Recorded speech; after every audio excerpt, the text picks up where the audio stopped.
ভালো আছো? বালাই ভালো আছো?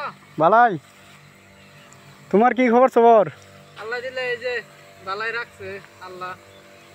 কি মারতাছো মজকে তো? ওষুধ মারি ভাই। কের ওষুধ? ওই তো ফল ধরা ওষুধ। মই চায় না গাছ। আর কইও না। টাকা খরচ করে রাখছি। ও হন মই চায় না, ও হন এই লেগে দেখি কিছু ওষুধ পাতি খরচ মরচ করি। আবার গাছ তো নষ্ট হয়ে গেছে গা, বুঝছো না? আবার নতুন করে মাতাছি।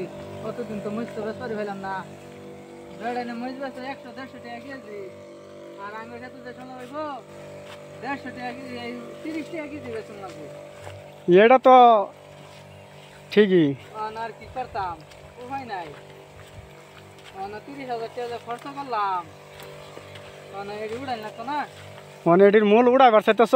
হ্যাঁ, ও, এটি তুলুন লাগতেছে।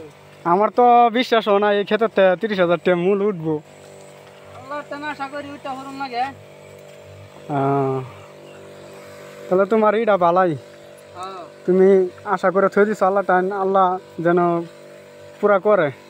হ্যাঁ, দোয়া করো যে যত বেশি বেশি করে দিত তত কয়েকদিনই ধনী হয়ে যাবে ভাই।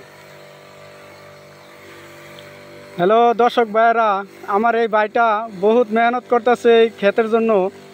30,000 টাকা ডালছে, তবুও এই ক্ষেতের বানে একটিও উড়াইতে পারছে না। আপনারা যদি যে যেন থেকে দেখে থাকেন ভিডিওটা, অবশ্যই ভাইটাকে